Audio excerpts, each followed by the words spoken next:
Goods and services tax, something that fills the government's kitty, but something that is painful when you pay it, also sometimes when you study for it. If you are a CA Inter student and you've given the Jan exam or an exam before, did not clear it, and you're looking at giving the May exam that happens next to next month, then this video is for you.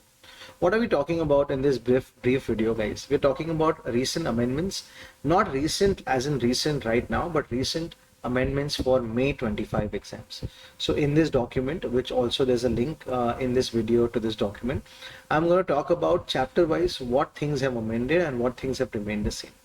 But before you get worried about too many amendments, don't worry, guys. The too many amendments was DT, which we've already covered in a separate video. You can watch it on the YouTube channel. And this one is slightly brief, happy, good news, because very few changes that have happened, and you shall see those changes right now. Before that, hope studies are going good. I understand sometimes an unsuccessful result can play with your mind, but remember there are lots of people who've taken attempts but are doing really well ahead in life. So attempts matter in the short run, but not so much in the long run. So focus on what you're supposed to do. Keep good people, happy people around, take your parents in confidence, and keep preparing. Let's dive in. This is the GST amendment lecture. This applies to May 2025 exams that are happening next month. Let's start off. This is where we are. This is applicable to May exams, also September exam, but of course right now the priority is May exam. These are chapter-wise GST amendments. So let's see in each chapter what are the amendments that have happened. What did Nirmala Sitharaman decide to change? The first one is Introduction to GST. This chapter, as you know, is everyone's favorite because this is where all the basics are. But there are no changes here, and the good news is this chapter remains just the same like it was. So whatever handwritten notes you have, whatever book you have, continue to prepare from that book. In fact, actually for GST, you don't require a new book in May 25. You can continue using the book of Jan 2025. Next is a chapter called Value of Supply. The higher the value of a thing, the more the GST. And that's the reason the government has some additions and some minus in here. But what they have not added are any amendments. Good news here also, there are no new amendments. Study the way you were studying before, and this is something that you will understand well. Next is supply under GST. When you're supplying, whether it will be a supply under GST or not is discussed here. Let's talk about something which is printing. If I want to print a book and I give my content to a printer and he prints it for me, only prints it, that's a service. But he prints it also, as well as he makes the content also. Example, he's writing a book or he's making a children's cartoon book and he himself develops the content, he himself prints it and sells the book, then it is supply of goods. Next, supply of food and beverage in a cinema hall. You go for a movie, you take PVR theater as a movie choice, and then you buy those expensive popcorn and you crib about it, guys. We're talking about that. Now, what is that? It is supply of service. Yes, actually it's a composite supply. Movie and the snacks are naturally bundled, and guys, you are basically going there for the movie, and hence even the food that you get is supply of service. This is what is under supply and GST chapter. These are the very few small amendments that you have to keep in mind. Next, let's talk and let's charge our GST with a chapter called Charge of GST. Let's talk what has changed here. Guys, there's a residential house.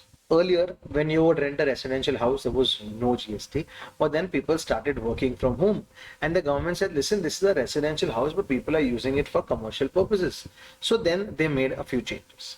They said that renting residential houses will now attract GST, except in the following two cases. So it will be subject to GST, but in two cases it will not be.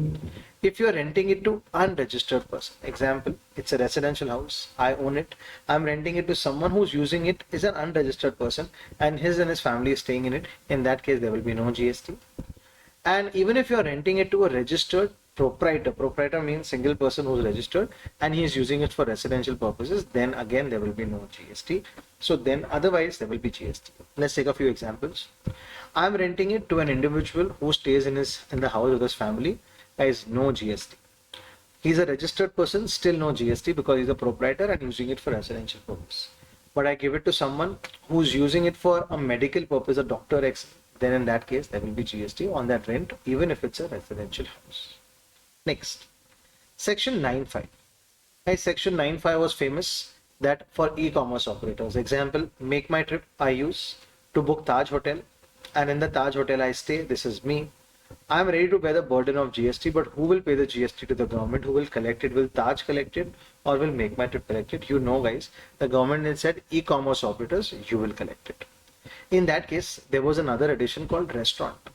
Now, if I use Zomato and if I order food from, let's say, Wow China, and that food is delivered to me, again, who will be liable to pay GST to the government? Zomato will be liable, again, e-commerce operator, except one change, which we're talking about right now. If you're ordering it from a hotel and that hotel, the room rate is more than 7,500, generally it's 5-star hotels, then in that case, on this hotel which I'm ordering from, even though I've ordered from Zomato, this hotel will be liable to pay the GST. So the exception is always Zomato, unless, guys, the hotel is a restaurant in a 5-star hotel where the room rate is more than 7,500 rupees.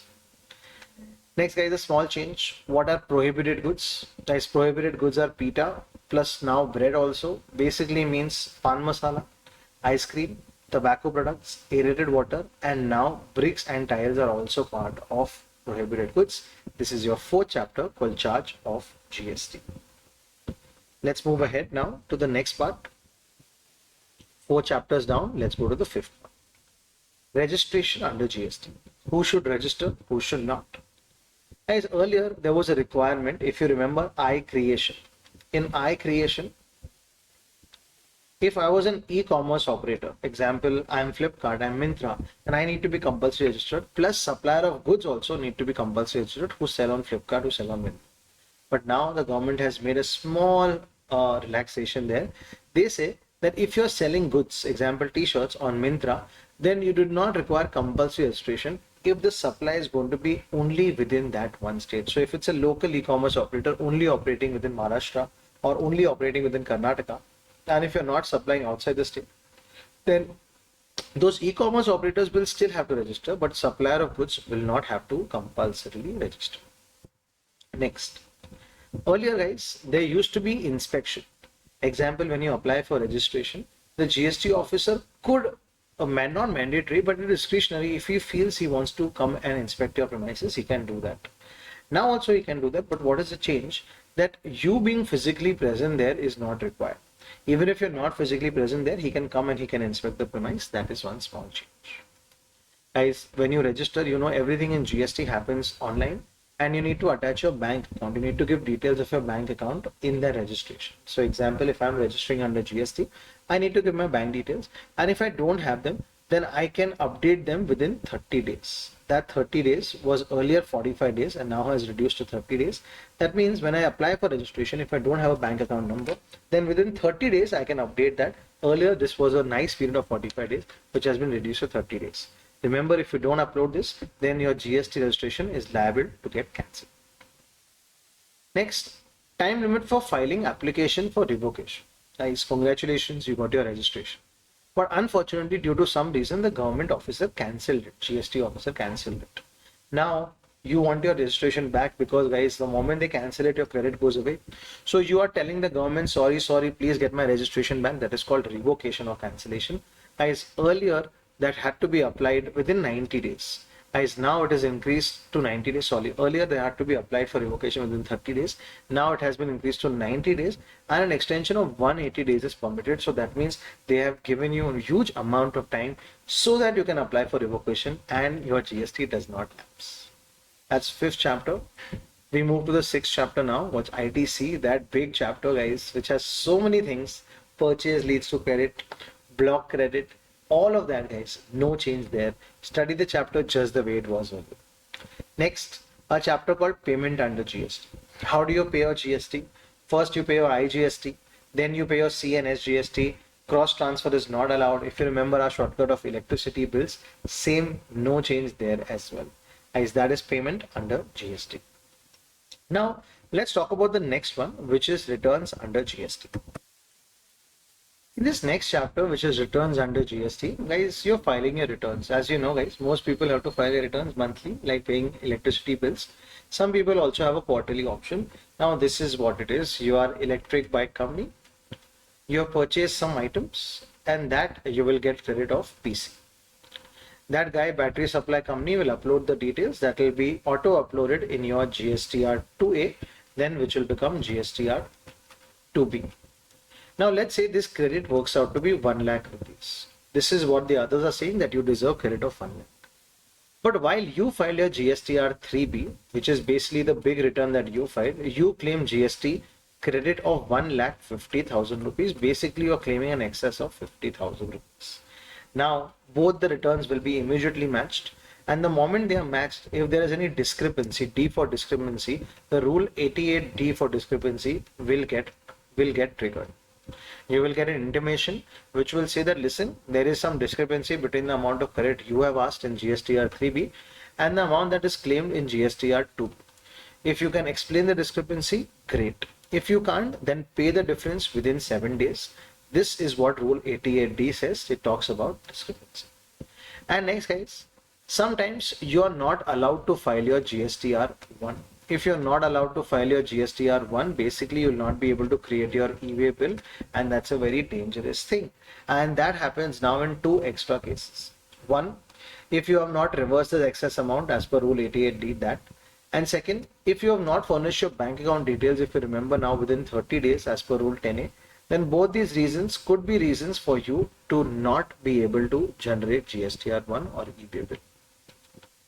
Next is a chapter 9 chapter, exemptions under GST. A satellite launch service. India is very famous for very good, we are like a hotspot from where we can launch satellites. There's a place called Sri Harikota. From there, we have in bodies like Antariksh Corporation, which is a government entity. They basically launch services, satellite launch services. Earlier that used to be exempt.